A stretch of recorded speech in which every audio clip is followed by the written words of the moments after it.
البدع والأهواء، أهل البدع العقائدية وأهل البدع السياسية. نقول بيننا وبينكم السلف، بيننا وبينكم الكتب، كان فيقول البدع. Bismillahirrahmanirrahim. Untuk pertanyaan yang pertama, apakah dari pernyataan tersebut tentang urut-urutan, yaitu apa? Di antara wali Allah yang paling utama adalah para nabi, di antara para nabi yang paling utama adalah para rasul, di antara para rasul yang paling utama adalah ulul azmi, di antara ulul azmi yang paling utama adalah Muhammad, dan lebih telitinya yang paling utama adalah Khalilullah. Dan di antara Khalilullah yang ada, yang paling utama adalah Nabi Muhammad SAW. Pertanyaan pertama, apakah dari pernyataan tersebut dapat kita ambil faedah bahwasanya tidak setiap Nabi adalah Rasul, tetapi setiap Rasul adalah Nabi? Memang terjadi perselisihan di kalangan ulama, dan ini dibahas panjang lebar oleh Imam Ibnu Taimiyah rahimahullah dalam kitab An-Nubuwat. Perselisihan panjang tentang apa? Pendefinisian Nabi dengan Rasul. Setelah ada beberapa kesepakatan bahwasanya semua nabi dan rasul itu mendapatkan wahyu, dan mereka semuanya adalah mendapatkan wahyu. Cuma kata Syekhul Islam, pendapat yang paling sedikit kritikannya adalah bahwasanya nabi itu lelaki yang merdeka yang mendapatkan wahyu, tetapi tidak diutuskan kepada kaum yang membangkang atau menentang. Sedangkan rasul lelaki yang merdeka, yang mendapatkan wahyu, dan dia diutuskan kepada kaum yang membangkang.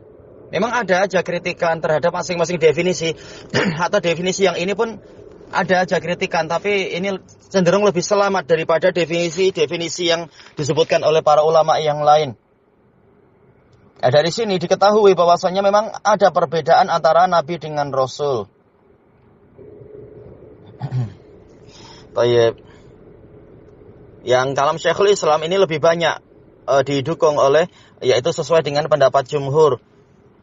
Perbedaannya adalah kalau Nabi itu tidak membawa syariat yang baru, tetapi membawa syariat Nabi yang sebelumnya atau Rasul yang sebelumnya.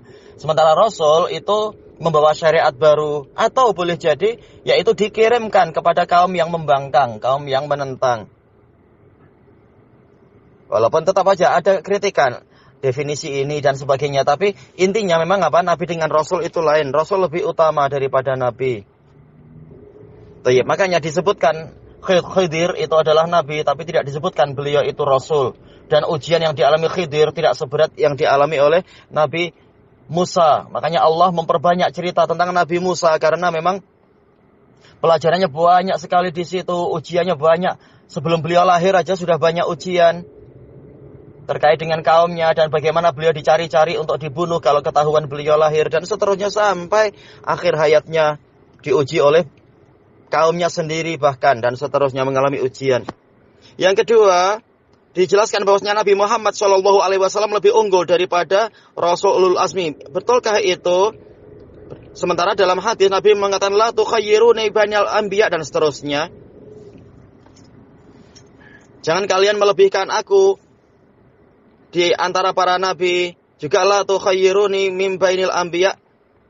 Apakah ada semacam kontradiksi? Dijelaskan oleh Imam Nawawi rahimahullah dalam Syarah Sahih Muslim, dan beliau menukilkan ucapan para a'immah yang lain bahwasanya kalimat la tukhayyiruni ada beberapa kemungkinan. Kemungkinan pertama adalah ini beliau ucapkan sebelum beliau mendapatkan wahyu, bahwasanya beliau adalah yang paling utama. Dan dalilnya sahih dan banyak, yang mana Rasulullah menyebutkan keutamaannya, ana sayyidul awalin wal akhirin wala fakhar. Kemudian ana sahibul ilhamat wala fakhar. Juga disebutkan ana sayyidul mursalin wala fakhar. Kalau tak salah ada kalam-kalam yang seperti itu polanya. Dan juga tentang syafaat ulma, semua nabi mengundurkan diri sampai akhirnya apa? Masing-masing menunjuk ke yang lain, dan yang lain yang ditunjuk akhirnya malah menunjuk Nabi Muhammad sallallahu alaihi wasallam.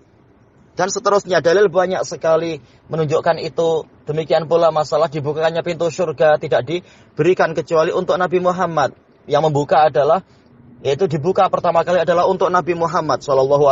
Nabi-nabi yang lain walaupun datang lebih dulu dalam artian zamannya lebih dulu, masih harus menunggu Nabi Muhammad SAW. Nah, boleh jadi Itulah sebabnya. Hadis yang disebutkan dalam pertanyaan ini Nabi sebutkan sebelum datangnya dalil-dalil yang menegaskan bahwasanya beliaulah yang terbaik. Yang lain mengatakan larangan takhyir di sini adalah takhyir yang berisi tahqir, yaitu jangan sampai dengan sebab menyebutkan Nabi Muhammad terbaik kemudian terbayangkan Nabi yang lain itu kualitasnya rendah atau kurang atau semacam itu. Ala sabili tahqir dan ala sabili al-asabiyah ini yang dilarang kata sebagian ulama. Baik, wallahu a'lam walhamdulillahi rabbil alamin.